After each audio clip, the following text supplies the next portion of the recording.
Every building needs a foundation. Without it, it doesn't matter how beautiful it looks on the outside, it will fall.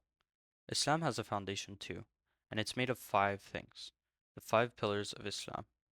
And if you understand these five things, you understand how a Muslim actually lives.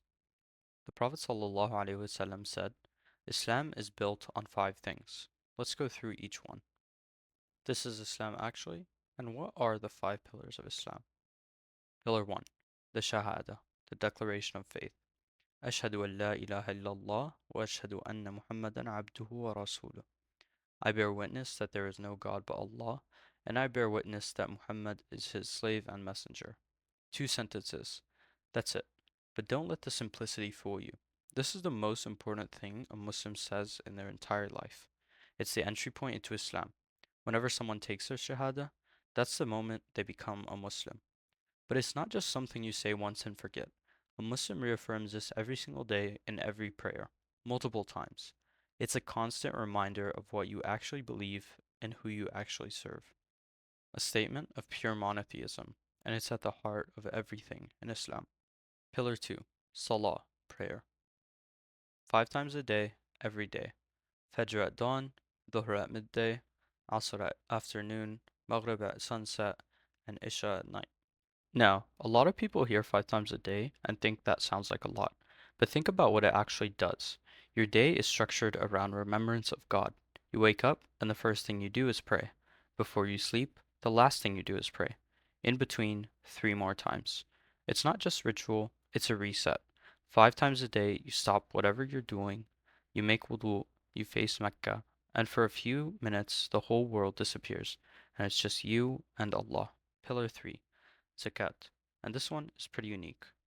Zakat is obligatory charity. If you have wealth above a certain threshold, called the nisab, and it stays at that level for a full lunar year, you give 2% of it to those in need. Not if you feel like it, not when it's convenient. It's an obligation, just like prayer.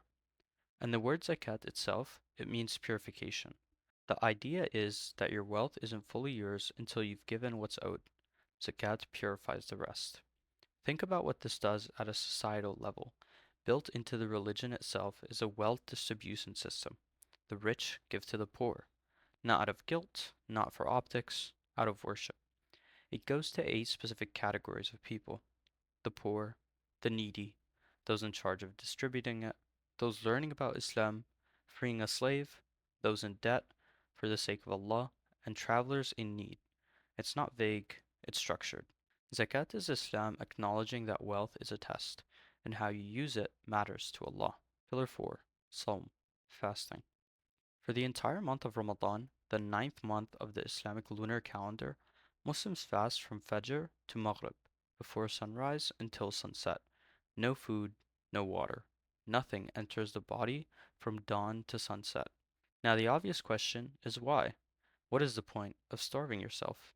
And the answer is it's not about starving. It's about discipline. It's about proving to yourself that you are in control of your desires, not the other way around. Because think about it, food and water are completely halal. There's nothing wrong with them. But for 1 month, you willingly give them up. And if you can control something as basic as hunger and thirst, you can control anything. There's also an empathy built into it. When you haven't eaten all day, and you're an hour away from sunset, you get a small taste of what millions of people feel every single day, not by choice. That changes you. Pillar 5, Hajj, the pilgrimage to Mecca. Once in a lifetime for every Muslim who is physically and financially able. Every year, over 2 million Muslims from every corner of the earth, different languages, different ethnicities, different backgrounds, all converge on one place at one time doing the exact same thing. They wear the same simple white garment, no markers of wealth or status. A king and a farmer could be side to side, dressed the same, and not even know. The rituals themselves go back to Ibrahim alayhis salam, or Prophet Abraham, thousands of years of history lived out over a few days. Hajj is Islam's ultimate equalizer.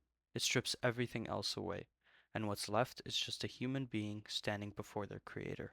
The Prophet ﷺ said, whoever performs Hajj and does not commit sin or obscenity returns as the day their mother gave birth to them. A complete slate wipes clean. There's nothing else like it on earth. So there they are, the five pillars of Islam. Shahada, what you declare. Salah, how you connect. Zakat, how you give. Sawm, how you discipline yourself. Hajj, how you return. And if you want to go deeper right now, I've put together a playlist of scholars I personally watch on the five pillars. Link is below.